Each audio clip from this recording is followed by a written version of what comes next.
Selamat pagi anak-anak. Puji Tuhan, berjumpa kembali di hari ini.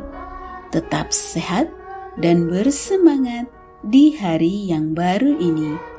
Sebelum memulai aktivitas hari ini, mari kita mengikuti renungan firman Tuhan pada pagi hari ini yang diambil dari buku Yesus adalah teman terbaik dan setia yang ditulis oleh Pendeta Marolop Sagala. Judul renungan firman Tuhan pada pagi hari ini adalah Kemunafikan orang Farisi dan ahli-ahli Taurat. Sebelum kita lanjutkan, mari kita awali dengan doa. Terima kasih Tuhan Yesus untuk hari yang baru ini. Sekarang kami siap untuk mendengar firman-Mu. Kiranya Roh Kudus-Mu hadir bersama kami. Terima kasih Tuhan Yesus. Amin. Ayat renungan firman Tuhan pada pagi hari ini diambil dari kitab Matius pasal 23 ayat yang kelima. Semua pekerjaan yang mereka lakukan hanya dimaksud supaya dilihat orang.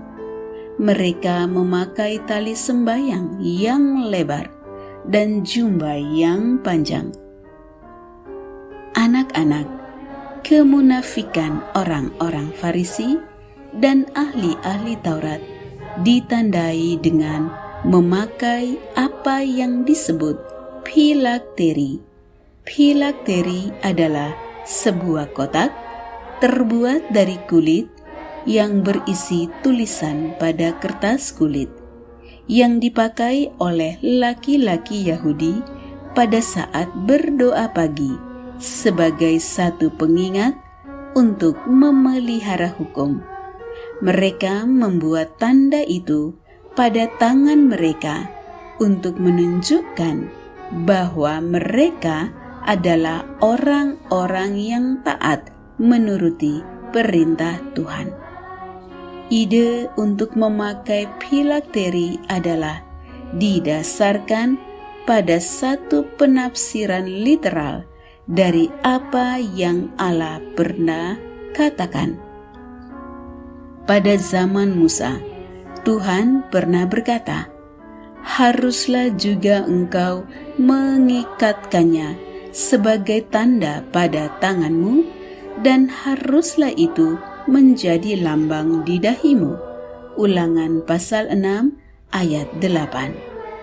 Di saat yang lain, Tuhan juga pernah berkata, "Hal itu bagimu harus menjadi tanda pada tanganmu dan menjadi peringatan pada dahimu." Keluaran 13 ayat yang ke-9. Dengan pernyataan itu, mereka membuat dan memakai tali sembahyang yang lebar dan jubah yang panjang. Mereka suka duduk di tempat terhormat dalam perjamuan dan di tempat terdepan di rumah ibadat. Mereka suka menerima penghormatan di pasar dan suka dipanggil Rabi. Matius 23 ayat 5 hingga ayat 7. Semua pekerjaan yang mereka lakukan hanya dimaksud supaya dilihat orang. Dalam pengajarannya, Yesus berkata, "Hati-hatilah terhadap ahli-ahli Taurat yang suka berjalan-jalan memakai jubah panjang dan suka menerima penghormatan di pasar."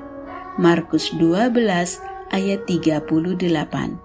Sesungguhnya perilaku mereka adalah perilaku kesombongan rohani.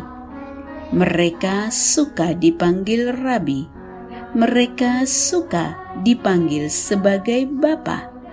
Mereka suka dihargai sebagai pemimpin. Itulah sebabnya Yesus berkata kepada murid-muridnya supaya mereka menuruti dan melakukan segala sesuatu yang mereka ajarkan, tetapi jangan menuruti perbuatannya. Lebih lanjut, Yesus mengajarkan bahwa barang siapa terbesar di antara kamu, hendaklah ia menjadi pelayanmu, dan barang siapa meninggikan diri, ia akan direndahkan, dan barang siapa merendahkan diri, ia akan ditinggikan. Untuk menjadi murid dan sahabat Yesus, maka harus berperilaku rendah hati, karena orang yang rendah hati akan melakukan apa yang diperintahkan Tuhan. Melakukan segala perintah Tuhan haruslah menjadi tanda rasa hormat dan memuliakan Dia, tetapi bukan untuk tujuan supaya dilihat orang. Anak-anak, apapun yang kamu lakukan dalam kegiatan rohani, kalau tujuannya adalah supaya dilihat orang, maka itulah yang disebut kemunafikan. Demikianlah renungan firman Tuhan pada pagi hari ini. Kiranya Roh Kudus menolong anak-anak sekalian untuk melakukan segala perintah Tuhan dengan rasa hormat untuk memuliakan Dia, bukan untuk tujuan supaya dilihat orang. Kiranya Tuhan Yesus memberkati dan melindungi anak-anak sekalian pada sepanjang hari ini. Amin.